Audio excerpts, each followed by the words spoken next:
Today, what's in the shop is a 2017 Volkswagen. The vehicle owner took it down to Mexico in the rain, and we've had quite a lot of storms come through Southern California and Baja California. And the owner went through a puddle.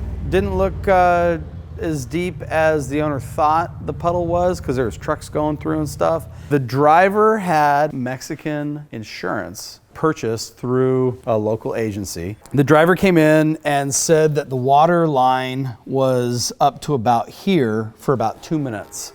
So you can see if you close the door, it's like, okay, water line's up to here, it's over the door, and I'm worried at that point that there's probably water inside the car.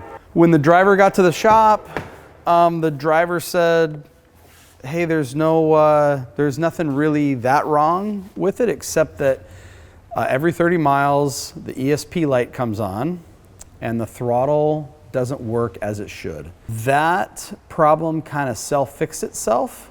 The thing that I was worried about was water under the carpet. So the driver said, no, there's no water under the carpet. There's no water on the carpet. And if you look at the carpet here, the carpet right in this area was pretty dry. And so what we did is we pulled all the seats out, and then we pulled the sills out over here to expose the wiring harness. And if you look down here in the sound insulation, you can see all this water right here.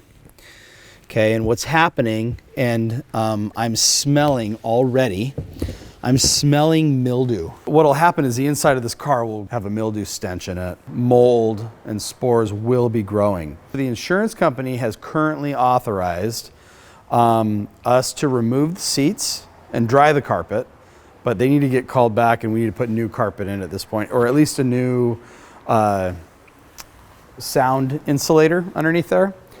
They've also authorized a replacement of these headlights. If you're gonna go purchase a car and the car has a mildew smell on the inside and you look down, you can't really see water, this easily can happen to anyone. So just be aware that there's sound insulation and foam padding and all that. The more expensive the car, the more the foam pad gets thicker underneath there.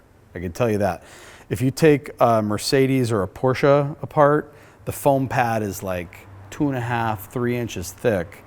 Where on this car, sound pad's probably like a 1/2 inch thick. And also the trunk got flooded on this car too. So we pulled everything out of the trunk on this car and there was sitting water in there. So we're drying all this out.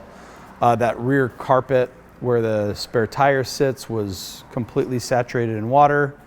We're gonna get all that vacuumed out now and put it all back together. But this car is just getting a thorough drying. So today we are back at the Volkswagen Golf 4Motion All-Track, and this is the car that was submerged in water. So here is this is the entire lower carpet kit for the front and rear passengers, as well as the insulation. It was totally soaked in water. So the insurance company bought her a whole new carpet and insulation kit and a whole bunch of other water saturated stuff. So you can see right here, this car is getting new carpet. Noah and Johnny are working around the shifter right now. So if we pull this guy back a little bit, does that look familiar from over there? Yep. So this insulates, sound insulates. And then the carpet is just a really thin layer of just finishing material just to finish the inside of the car off. If you have any questions about flooding or mildew smells or any of that, just give us a call.